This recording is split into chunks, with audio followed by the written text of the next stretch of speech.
তো বললো ঠিক আছে আপনাকে একসাথে টাকা দিতে হবে না, মিটার নাকি বিনা পয়সায় ওরা বাড়িতে বসাবে। এখন বলছে বাড়িতে না থাকলেও আপনার দরখাস্ত করতে হচ্ছে না। বারাসাতের বহু বাড়িতে মিটার বসিয়ে গেছে, বাড়িওয়ালা নিজেও জানে না। তারপরে মাসে মাসে বিলটা দেওয়া শুরু হলো।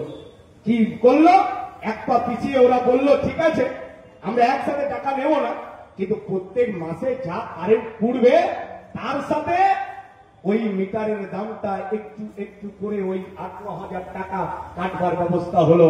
প্রত্যেক মাসে 200-300 টাকা করে বিদ্যুৎ ব্যবহারের যা পয়সা তার সাথে আরো 200-500 টাকা করে ব্যালেন্স বেড়ে যাবে। মিটারের দামটা আস্তে আস্তে ওই আদানি বাবুদের ঘরে যাতে পৌঁছাতে পারে। তারপরে বলল টাকা ভরবেন, টাকা যতক্ষণ থাকবে ততক্ষণ আপনার মাথার উপরে ফ্যানটা ঘুরবে, লাইটটা জ্বলবে, টিভি ফ্রিজ চলবে।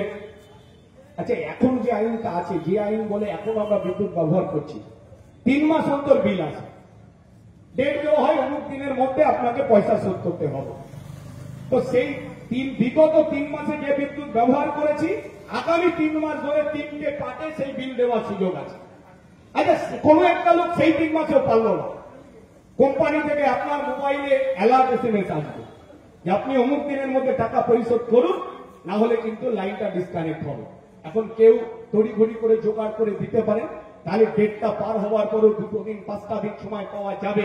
লোকটা পয়সা জোগাড় করে সেটা জমা দিলে তার লাইনটা চালু থাকবে, লাইনটা কাটবে না। আর যদি লোকটা সত্যি সত্যি সেটাও না পারে তখন কি হবে, কোম্পানির লোক আসবে, ইলেকট্রিক পোলে উঠে লাইনটা ডিসকানেক্ট করে দেবে, আপনার বাড়িতে বিদ্যুৎ থাকবে না। তারপরে আপনি অফিসে দৌড়াতে হবে যে আমার লাইনটা ডিসকানেক্ট হয়েছে, তো বললো ওই যে চার্জ আছে আমাদের 200-300-400 টাকা যা চার্জ নেয় ওরা, ওই চার্জটা জমা দিয়ে বিলটা কেটে আসুন, যা বিল বকেয়া হচ্ছে সেটা জমা করুন, এই 2টো বিল নিয়ে আসুন, তাহলে আমরা আবার আপনার লোক পাঠাবো, বাড়িতে লাইনটা জুড়ে দেবে।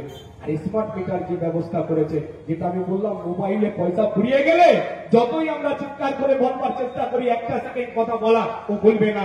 স্মার্ট মিটারের যে ব্যবস্থাপনাটা ওর মধ্যে রয়েছে, দেশের সরকার যেটা বাস্তবায়িত করতে চেয়েছিল, সেটা হচ্ছে পয়সা ভরবেন আর আপনার ফ্যান যত ঘুরবে পয়সা তত কমবে। পয়সা যখনই ফুরিয়ে যাবে, রাত্রি 11টা 35 যদি আপনার মিটারের ব্যালেন্স শেষ হয়ে যায়, আপনার মাথার উপরে হঠাৎ ফ্যান ঘোরা বন্ধ হবে, ঘরের লাইটটা বন্ধ হবে, বাড়িতে হয়তো অসুস্থ রোগী আছে, ছেলেটার হয়তো কালকে সকালবেলায় পরীক্ষা, তার পড়াটা বন্ধ করে দিতে হবে, মাথার উপরে আলো জ্বলবে না, পাখাও ঘুরবে না, গরমে ছটফট করবেন। যতই মিটারের কাছে গিয়ে বলুন মিটারটা চালু হ, কাল সকালে ব্যালেন্স ভরবো, ও কিন্তু আর মাথার উপরে ফ্যানটা ঘোরাবে না।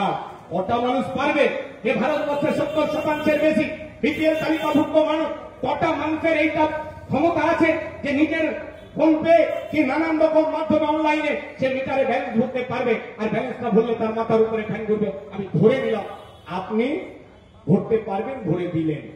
আপনি ভাবছেন আপনি পারবেন, আপনার অসুবিধা নেই, তো আপনি রাত্রি 11টা 35 ব্যালেন্সটা ফুরিয়ে গেছে, আপনি ভরে দিলেন, 12টার মধ্যে আপনার মাথার উপরে ফ্যানটা হয়তো চালু হলো, এটা ঠিক কথা। কিন্তু আগে ওই স্মার্ট মিটারে যে ব্যবস্থাটা করা আছে, আগে যেমন আপনার লাইনটা ডিসকানেক্ট হলে অফিসে চার্জ দিতে হতো, তারপরে লাইনটা জুড়বেন।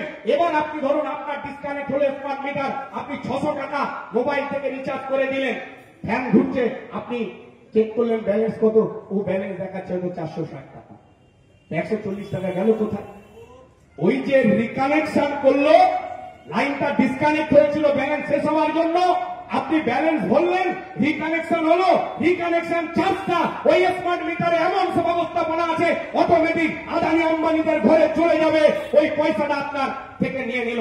তাই কটা মানুষ আছে প্রত্যেকদিন মিটার চেক করবে রাত্রে ঘুমাতে যাওয়ার আগে যে আজকে রাতে আমার মিটারের ব্যালেন্সটা শেষ হবে কিনা? সম্ভব না। বেশিরভাগ মানুষ কর্মব্যস্ততায় ভুলে যাবে, আর যতবার ওই ব্যালেন্স শেষ হবে ততবার ডিসকানেক্ট হবে, ততবার ব্যালেন্স ভরবেন, ততবার রিকানেকশনের জন্য চার্জটা ওরা কেটে নেবে। তাহলে একটা গরিব খেটে খাওয়া মানুষের জন্য কত বড় বাধা হবে এই স্মার্ট মিটার, আপনাকে ভাবতে হবে।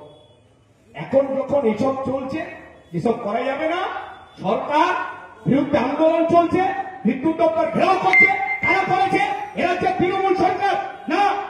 কেন্দ্রের সরকারকে কথা দিয়েছিল 2000